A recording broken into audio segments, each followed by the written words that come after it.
All right, g'day, hi, and welcome. Okay, so we went through a few phases and tested a few footholds.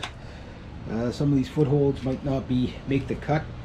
I'll have to test each and every one. So we started off with the Model T Ford here, which I will not use this system at all. Too cumbersome. Basic design is right, but then we moved up to the we went from the Model A to the Model T, and then we got it right with one of those and made a GT40. But now, behold, GT500. Here we go. I got it. This is the trial and error, seeing what's going to work. This is going to work just fine. This is still gummy. How is this still gummy? So you can see wire just goes in. I'm going to wire it so that it doesn't float away or nothing. Not too big on it, about the width of the trap, so it's about perfect. I can never get the light good in here, and I don't want to take out my light bulb because that won't be good. But if I can get here so you guys can see exactly what's going on. And I play around where the jaw, underneath here I just got a little bit of wire that goes around the center of the trap so that you can basically, in a nutshell, slide onto that, and it just holds it a little more firmly, although it looks a little bit awkward. Now I play around with it, get it more straight, whatever. I got 2 screws, and I'll show you how it works. So, and then of course I got the stop loss through there, and then of course there's going to be another solid line going right from the trap ring right out to wherever I'm wired out to on land or whatever. So how it will work, we'll get Mr. Beaver Stick. He'll volunteer again. This is a beaver, so he's swimming around, he smells something. Ooh, what's that over there? And oh, look at this. And as he's pawing and he's pawing, and I got him.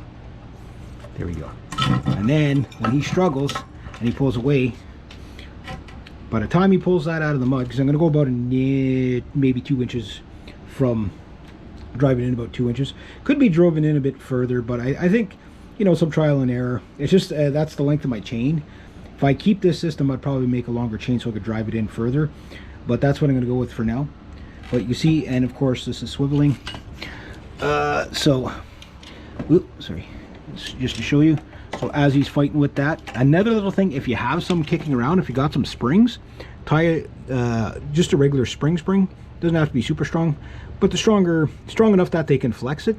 The idea is to create a springiness so that it does that, and then it takes their pulling power up. You don't want anything too rigid. So again, right through. I'll fix this up a bit so I don't lose this. I might wire it in a little more permanently, stake it, make it nice and solid, and then just two screws just to kind of level it up. And that's it. That's one whole set. Simpler is better. That's the simplest system I can come up with. And it'll be quick to reset. Don't forget to bring a block with you when you're trying to set these guys. These traps are actually pretty good, but you can see how it works very easily. And again, you can see at the bottom of the trap here, I got just a little wire loop, a light wire, just something that so it'll slide on so that it doesn't slide off the main pin. Ideally, if you get 2 rods like this, it'd be better, and then just 1 screw on the side. That would be better, but you know, play around with it, see what you come up with. But and then again, put the bait. I know one guy tried the bait up too high. He said he had the best results with about 3 to 4 inches above the jaws, which is my fingers roughly where the back jaw goes. Play around with it. If you have to go up a bit, you got to go down a bit. You can always drill new holes, maybe pre-drill a couple of holes, and so you could reset it on the spot. But old 2x4, not shiny, definitely stronger than that, but you can do that. It's just that's easier to work with. I got another short piece there. I'm going to try it maybe tomorrow. I just got to start trying them, and but I don't want to put them one out at a time. Like I say, I put them all out in one shot, and then you don't have to worry about do a beaver blitzkrieg. So shouldn't take me long. Just working out which design I'm going to go with.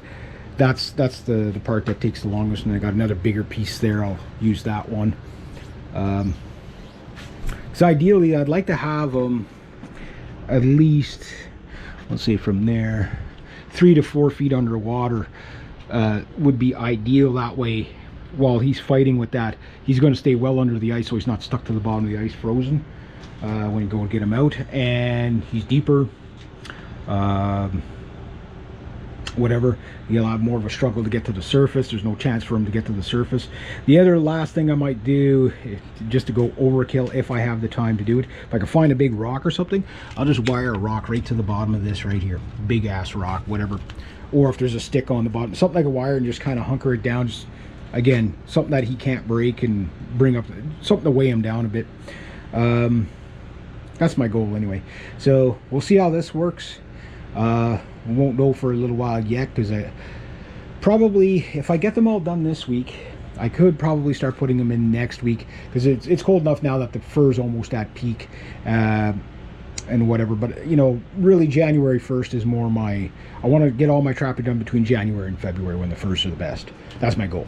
All right, so there we go. And I'll keep you guys, if you're just catching on to this this video, please wait to see my results before you duplicate it, because it might not work at all, or there might be something that I didn't think of, or whatever. So rather than waste your time, I'll title the videos, you know, in sequence anyway, so it might be a week or two before you see the result from these things after I put them in. So just follow the progress. But I will come up with a name for it when I put it out, and just search that name and you'll get these. So it'll be foothold beaver pole killing trap or something like that. Whatever I come up with, search that, you'll find it, and then you'll find the whole results, and I'll make a video just of the results.